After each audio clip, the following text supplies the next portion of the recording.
The ninth time Ethan Hayes rejected me, I was finally ready to give up. That was when the comments appeared, floating across my vision like ghostly captions only I could see. Just once more. The 10th time works up. He's just bad at expressing himself. You can tell he's crazy about her. Look at his eyes. He can't stop staring. I remembered my previous life. They were right then. On the 10th try, he said yes. We dated, married, had a son. He built an empire.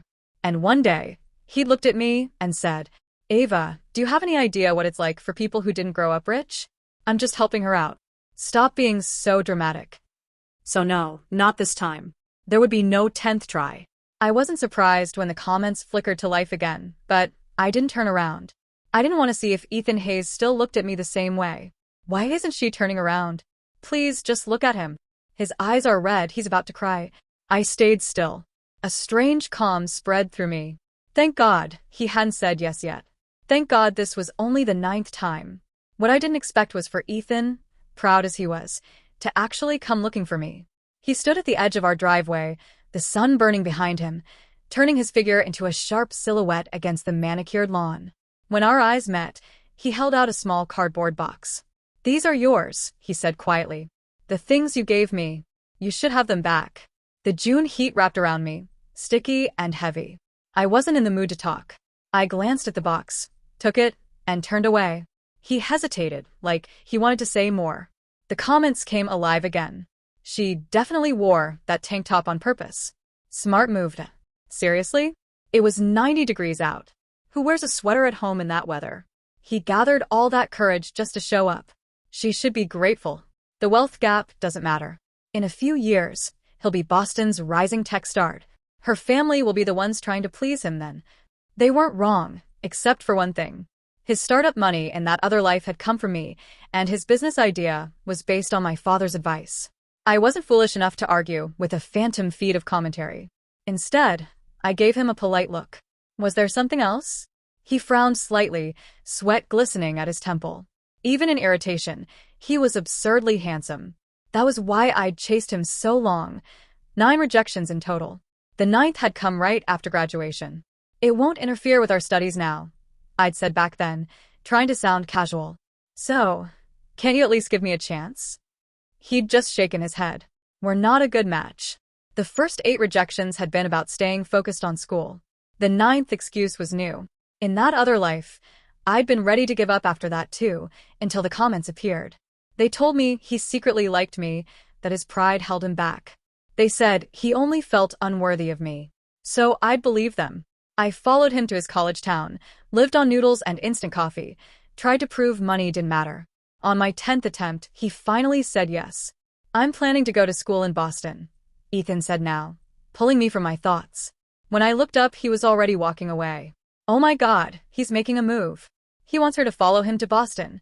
She must be so happy. He's finally opening up. He's dropping hints instead of saying it directly. Typical but adorable. I pressed my lips together, turned, and handed the box to the security guard. Please get rid of this, I said. Then I walked away without a backward glance. TSK. What a shame. I turned to see Leo, my next-door neighbor, leaning against the garden gazebo with a teasing grin. Don't tell me you're actually heartbroken over that guy, he said.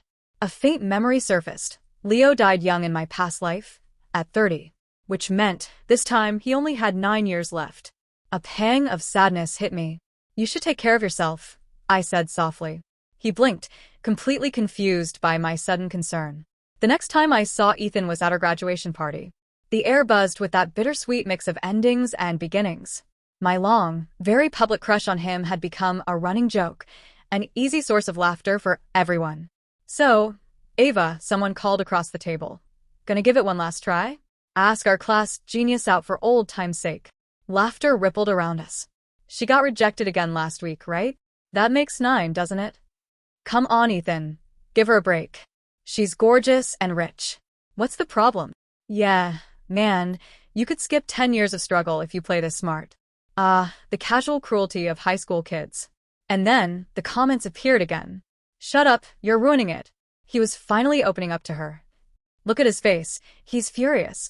He's trying so hard to catch up, to be worthy of her. His love is so pure. I can't handle it. Right. because being the class punchline for years was apparently romantic now. Matt, the student council VP, leaned closer, grinning. If you're giving up on him, you could always try me instead, he said lightly, but there was real hope behind his tone. What do you think, Ethan? Mind if I take my shot? Ethan's reply was flat. Whatever. He didn't even look at me. The laughter quieted, replaced by pity and judgment. I could feel their whispers like tiny stings. Guess money really can't buy everything.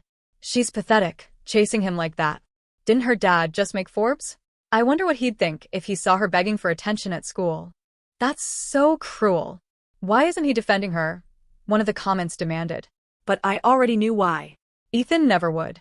Sensing the tension, Matt quickly pulled a small bouquet of roses from under the table. Hey, no pressure, he said, cheeks pink. I just wanted to say congratulations before we all go our separate ways. The crowd cheered, turning the awkwardness into teasing encouragement. Ethan's face just went white. He didn't see that coming. He cares way more than he's letting on. He's terrified she'll actually accept. In the middle of all those watching eyes, I smiled and turned Matt down gently. But when he insisted, I took the flowers anyway. Thank you, I said, holding his gaze. In my past life, I wouldn't have dared. I'd been too focused on protecting Ethan's feelings. But liking someone isn't something you should have to hide, is it? So, Ethan's still the one? Someone teased. You gonna keep chasing him? I smiled for real this time. No, I said clearly. I'm done. I'm tired. The restaurant fell silent. Even the comments went quiet. Across the table, Ethan's head snapped up. Why? Whispered Sarah, the girl sitting beside me. Her eyes gleamed with something I couldn't quite name, glee, maybe. In another life, she'd been unremarkable, average grades, barely got into a state university. But 5 years into my marriage with Ethan, she became his executive assistant. I still remembered the day she'd confessed her feelings to him. I like you, she'd said softly. But that has nothing to do with you. Don't worry, I'll never get between you and Ava. I just want to be near you. That's enough for me. Ethan had been working from his home office that day. I'd been standing outside the door with a tray of coffee, frozen. I listened as she spoke. And all Ethan did was look up at her, expression unreadable, then continue talking about quarterly projections. He never fired her. In fact, he kept promoting her, giving her more and more chances. When I'd finally asked him why, he'd snapped. I see myself in her, he'd said coldly. She didn't grow up like you did, Ava. I just want to help her. Stop being so dramatic. By then, the comments had long disappeared. They vanished the day we got married, convinced it was a happy ending. They never realized that sometimes, a wedding ring is just the start of the undoing. They never knew that sometimes, a wedding ring marks the beginning of the end. Come on, that's impossible, someone at the party scoffed. She can't just stop liking him. Didn't she ask around about where Ethan was applying last week? Sarah's face faltered for a moment. He's panicking. Look at his hand. He's about to crush that glass. Wait, she asked about him? He's smiling. The corner of his mouth just moved. Instinctively, I looked over. For once, Ethan was smiling, a small, unguarded curve of the lips that softened his usually distant face. It was the kind of smile that used to melt me, quiet and breathtaking, like a cool breeze on a summer night. But this time, it didn't reach me. My heart stayed perfectly still. After the party ended, my driver was waiting at the curb. I had just slid into the car when Ethan appeared by the window. I sent you a list, he said, voice low but firm. Colleges that match your GPA. You should check them out. They're all near my school. My eyes drifted past him to the sidewalk, where Sarah stood a short distance away, had bowed. Ethan followed my gaze and quickly spoke up. I saw some guys bothering her the other day, he said hurriedly. We live in the same direction, so I've been walking her home. Don't take it the wrong way. Sarah glanced up briefly, then ducked her head again, shrinking into herself. She was nothing like the woman she'd become 10 years later, the one who would stagger into my home reeking of alcohol, wearing one of Ethan's shirts. You can't help him with anything, Ava, she'd sneered then. But I can. I could still see her in that moment, trembling and dramatic, sobbing on the floor. I'm not like you. I fought for everything I have. Please don't destroy me. And Ethan, my husband, had pulled her to her feet, shielding her behind him like I was the intruder. His eyes had burned with disgust. You disappoint me, he'd said coldly. So, it had started long before I realized it. The story had already begun to repeat itself. Returning to the present, I met Ethan's eyes calmly. "I've already decided where I'm going," I said. I thought he'd understand.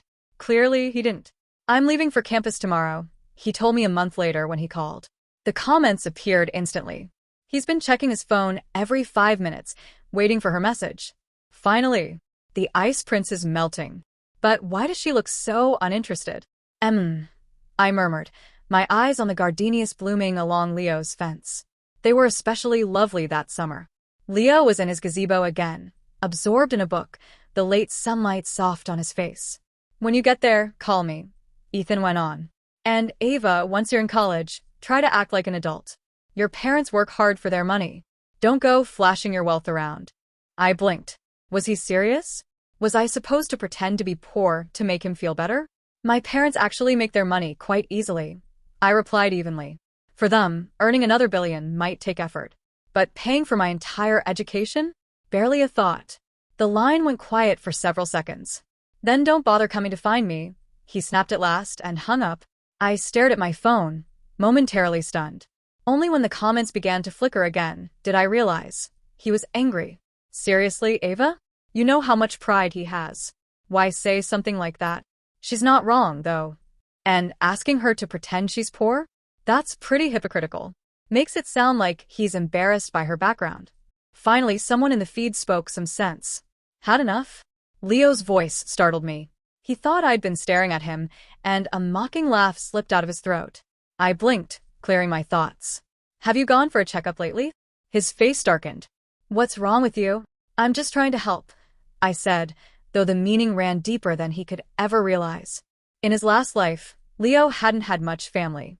He'd left everything to me when he died. And while I wasn't exactly selfless, I still had a bit of conscience. I just wasn't sure if he'd written that will yet. I left for college 2 weeks early, turning the trip into a slow, scenic drive. My Instagram filled with roadside diners, quiet lakes, and open highways, each photo gathering more likes than the last. Then, a message from Ethan appeared. "Tomorrow's the final day for registration. Why are you still in New York?" "Already registered." Seconds later, he called. "Where are you? Let me take you to dinner." I smiled as the city breeze brushed my hair. "I'm in New York, Ethan. That might be a bit difficult." "What?" The silence that followed was long, heavy. Confusion hung in the air, and even the comments seemed unsure what to think. Wait. He worked all summer to save up for that dinner, and she's just blowing him off. She's in New York.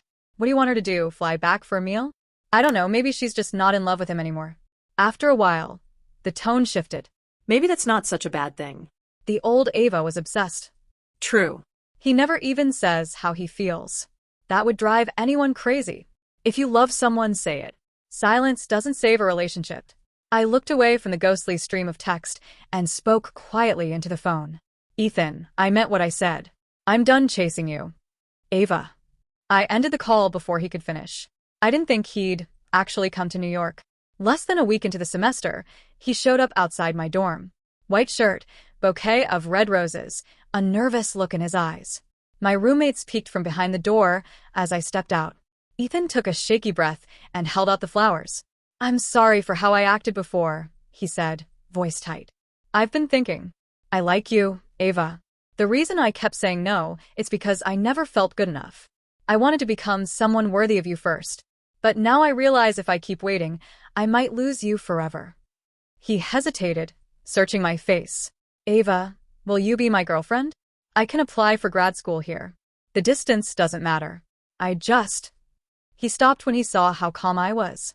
My silence made his words crumble. Meanwhile, the comments were exploding. He came all the way there for her. That has to mean something. So, typical.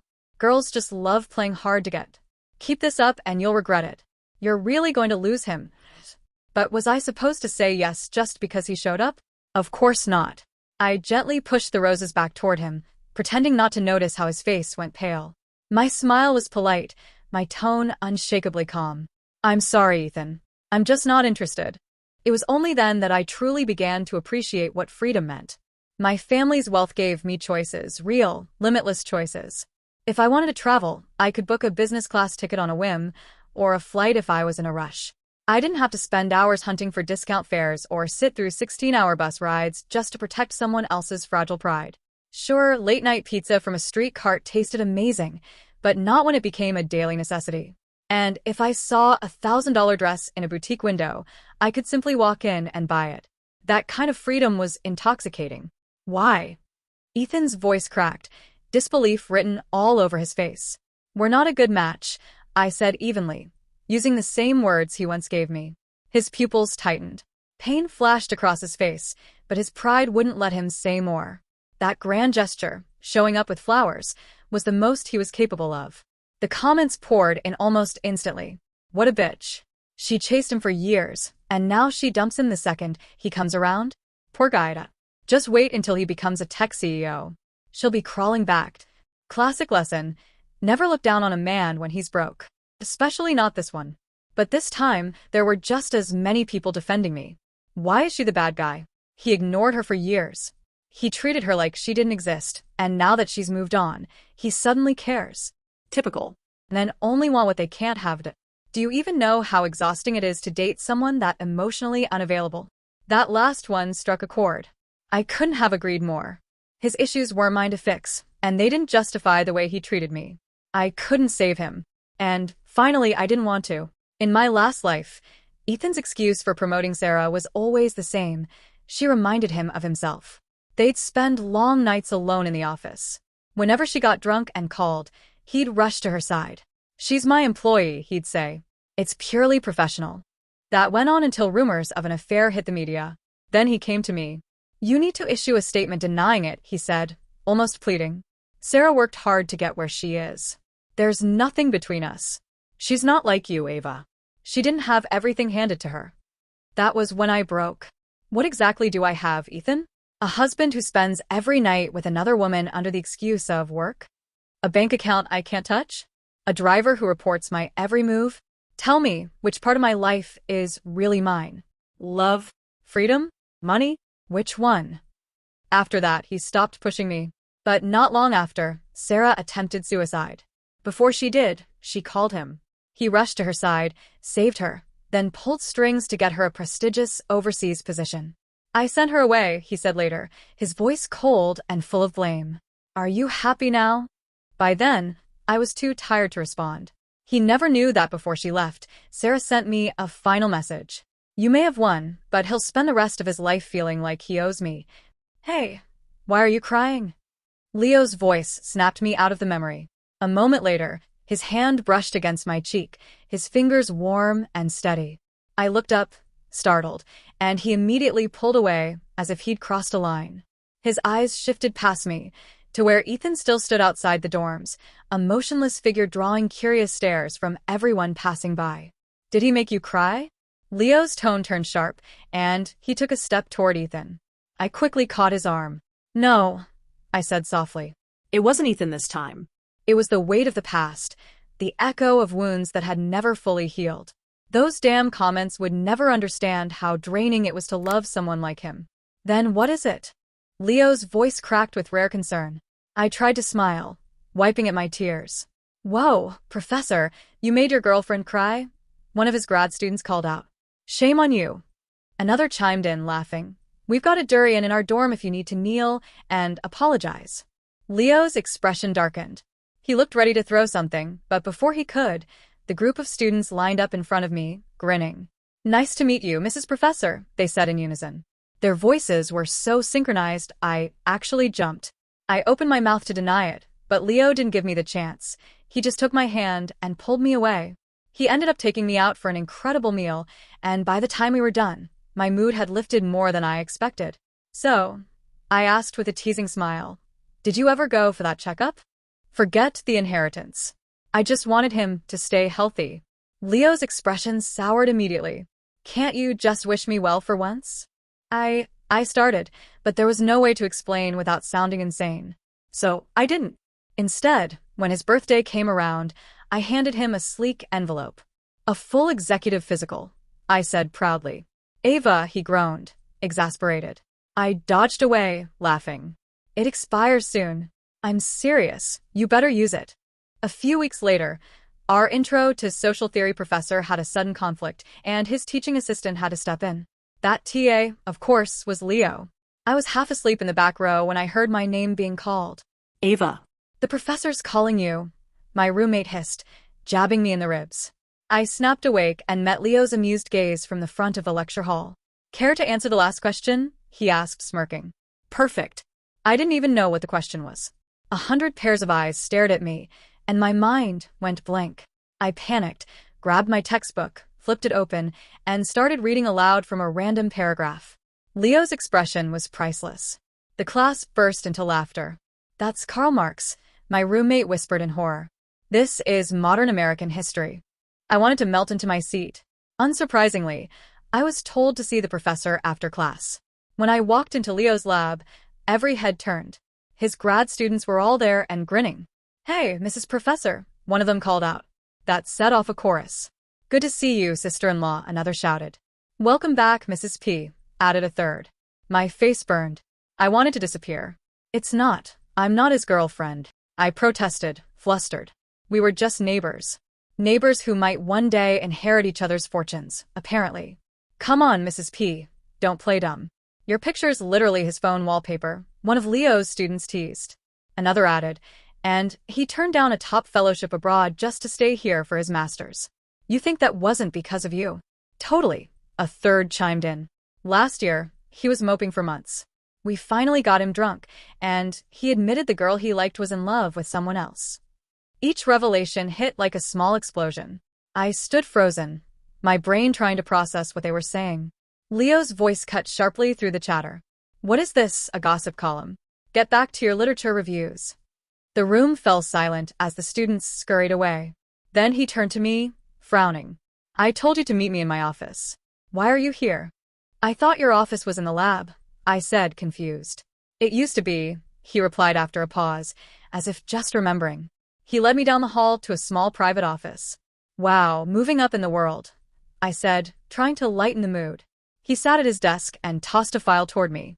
"The test results," he said simply. "Take a look." I hesitated. That was personal. Before I could say anything, he leaned forward, his tone serious. "All right, out with it. What's your real motive here?" I blinked at him, genuinely confused. What motive? I just wanted him to take care of himself, to live a long, healthy life. Sure. In that other timeline, he'd left me a fortune worth more than my entire family's assets combined. But that wasn't the point. Probably. Then, without warning, he leaned closer. "You're not in love with me, are you?" His face was inches from mine, close enough that I could see the flecks of gold in his eyes. My heart stuttered in my chest. I don't think so," I stammered. My pulse was racing, but that was normal, right? Anyone would react that way when a man like Leo looked at them like that. "Not even a little," he pressed. I shook my head quickly. He clicked his tongue and leaned back, a slow smile curling on his lips. I exhaled, realizing I'd been holding my breath. "Well," he said lightly, "maybe you could start today. Liking me. Just a little." I stared at him, completely thrown. "What?" He smiled again. "I said I like you, Ava."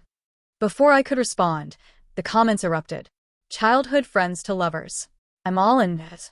Why wasn't Leo the main lead from the start? He's rich, smart, respectful, and actually communicates. Be honest, hasn't he always been in love with her? I came back from the epilogue. There's an extra chapter where Leo dies young and leaves everything to her. Because of that, Ethan froze her out for years and almost cheated with Sarah. Wait, what? Ethan really is trash. I'm reading that bonus chapter right now. I fled his office that day, heart pounding, mind spinning. It was too much, too fast. To his credit, Leo didn't push. He just said, "Think about it." Then, the gifts started arriving. Every single day, something new, and every single thing was perfect. My favorite flowers, my favorite chocolates, even a rare book I'd once mentioned in passing. It felt like he could read my thoughts. A few days later, I ran into one of his grad students. "Hey, Mrs. P. The lab's having a dinner tomorrow. Are you coming?" Leo hadn't said a word about it. I shook my head. "Oh, really?" the student said, grinning. "You might want to. There's a new girl in the group, super cute. She saw the professor once and basically melted. Been glued to him ever since." My smile froze. Oh. That night, I couldn't sleep. I kept tossing and turning, my mind running in circles. Eventually, I texted one of the students and got the restaurant's name. Then I dropped a message in my dorm group chat. Dinner tomorrow, my treat. Location. The next evening, we took a table in the main dining area. Leo's group was in a private room nearby. Every so often, the door would open and I caught glimpses of new faces, one of them clearly the cute newcomer. Ava, you've been staring at that door all night, my roommate said. What's so fascinating in there? Nothing, I lied, forcing a smile. And then, the door opened again. Leo stepped out, followed closely by a girl. Their hands were linked until they saw me. Then, they dropped them like they were on fire. A sharp, ugly heat rose in my chest. I stabbed my fork into a piece of beef and shoved it into my mouth. Instantly, my tongue went numb, then burst into flames. I was just about to warn you, my roommate said gently. That one's loaded with Sichuan peppercorns. Really? You think I didn't notice? I ground out, eyes watering. You're crying, she said, alarmed. Before I could respond, Leo was suddenly there at our table. My roommates immediately shot to their feet. Hi, Professor. Any hints for the final exam? You'll tell us next week, right? Their eyes flicked between me and Leo. Then, as if following some unspoken agreement, they all grabbed their bags. Well, we'll let you two talk. Have a great dinner, Professor. 10 seconds later, I was alone with him. Leo sat down across from me, calm as ever. I gulped down a glass of water, trying to regain feeling in my tongue. Were you jealous? He asked, eyes glinting with mischief. I immediately choked, coughing hard enough to bring tears to my eyes. He moved beside me, rubbing my back until I could breathe again. When I finally caught my breath, I said weakly, No. Yes, you were, he said with a teasing smile. You just don't want to admit it. I pressed my lips together. She's our advisor's daughter, he explained, amusement still in his tone. We were arguing over who would pay the bill. I glanced toward the private room. Several faces were now peeking through the doorway, openly watching us. Heat crept up my neck. Oh, I muttered. I see. So you were jealous, he said again, grinning wider. He was impossible. I stood to leave, but he suddenly caught my hand. Everyone, Leo announced as he pulled me into the private room. I'd like you to meet my girlfriend, Ava Jiang. The room burst into cheers and applause. Congratulations, Professor. You better treat us to dinner. Yeah, make it fancy this time. I told you she liked you. You owe me. Laughter filled the air, warm and genuine. So this was what it felt like to be celebrated. To be claimed, openly and proudly. When I was with Ethan, everything had been different. The world seemed to disapprove of us, and I was the only one trying to make it work. He'd just stand by, detached, watching me struggle. And when I reached my breaking point, he'd simply ask, Why do you care so much what people think, Ava? Even after my parents accepted him, he avoided family gatherings. It wasn't until he became successful that the people around him began looking down on me. But he never once took my hand in front of others and said, This is my wife. Her name is Ava. Leo's open affection felt like sunlight after a long winter. His honesty made everything so easy. Later that week, I finally opened his medical report. Every number, every test, perfectly normal. What's this? Leo teased. Do I need to pass a health check before I can date you officially? I shut him up with a kiss. It was meant to be quick, but he pulled me close, deepening it until the world disappeared. By the time I left his office, my lipstick was completely gone. I didn't expect to run into Ethan downstairs. He looked exhausted, dark circles under his eyes. This isn't for any particular reason, he said quietly. I just had a dream. I said nothing, waiting. In the dream, we were married. We had a son. But I was never there for you. You died hating me, and I couldn't even see you one last time. He was right. In my past life, I'd only understood too late. Ava, was that real? He asked, voice trembling. It was just a dream, I replied and turned to go. He grabbed my wrist. I ruined everything, didn't I? You'll never give me another chance, will you? His eyes were filled with desperate hope. Before I could answer, Leo stepped out of the building, his face dark with fury. I slipped my hand out of Ethan's grasp and walked straight toward Leo. Let me introduce you, I said, keeping my voice steady. This is my boyfriend, Leo. The storm on Leo's face disappeared in an instant, replaced by a grin so bright it looked like it could split his face in two. He extended his hand to Ethan with deliberate cheer. I know who you are, he said easily. The guy who got rejected last time. Ethan, right? Ethan went pale. He was clutching a small box, his fingers trembling slightly, but no words came out. Online, the comments exploded. Wait, what did Ethan mean about that dream? Is this a reincarnation story? Looks like the main character finally took control of her life. That box he's holding, it's a ring. He worked himself to exhaustion to buy it. He was going to propose. He looks devastated. Everyone calm down. The reader who finished the epilogue is here. Curious, I scrolled through the flood of messages. Piece by piece, Leo's story came to light. After Ava married Ethan, Leo threw himself into work, heartbroken. He became rich young, but both his parents died in an accident, leaving him completely alone. He was diagnosed with stomach cancer at 29 but refused treatment. Instead, he spent his final years arranging everything for Ava. He cut ties with his relatives, wrote a will, and made sure it would reach her.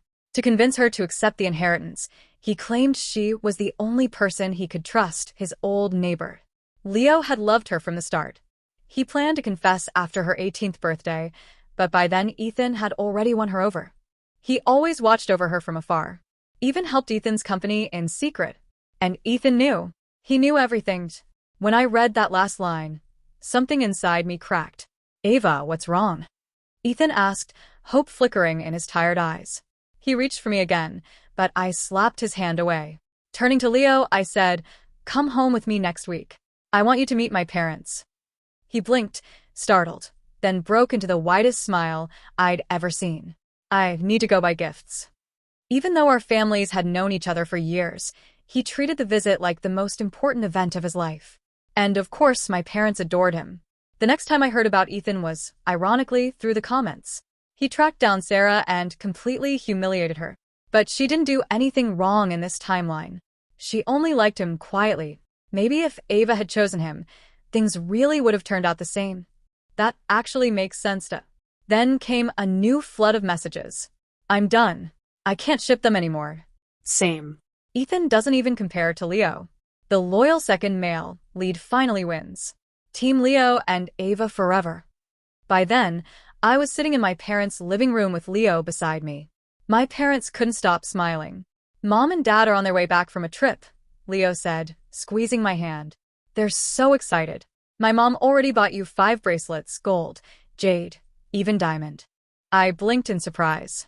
Don't worry, he whispered, leaning close. They already love you. My face warmed as I glanced across the room.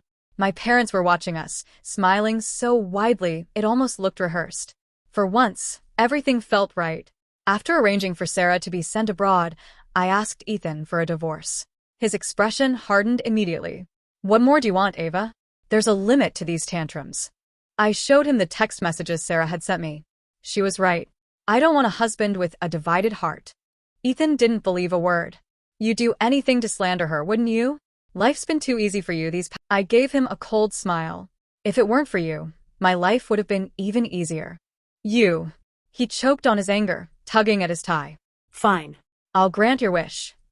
He stormed out, convinced I was playing a game. But I had my lawyer draw up the papers immediately. He acted as if he never received them. He even tried to assert control by picking up our son early from school.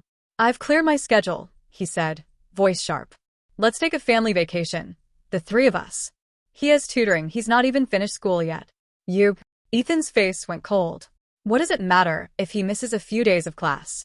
This is absurd, I said, drained of energy. I grabbed my suitcase and walked out. Ethan chased me. If you walk out that door today, don't ever think about coming back. Remember, you came chasing me first. I looked at him once, noting how much he'd changed in just 10 years. Or maybe this was who he had always been. I didn't dwell on it. I returned to school abroad, then spent the next 3 years traveling the world. By then, our son was living with my parents. Ethan was far too busy to care for him. As if to spite me, he went through a string of girlfriends, even sponsoring some young starlet in the entertainment industry. My friends would tease me. She looks just like you know. Are you sure you don't want to go back? I would just shake my head. There was nothing to go back to.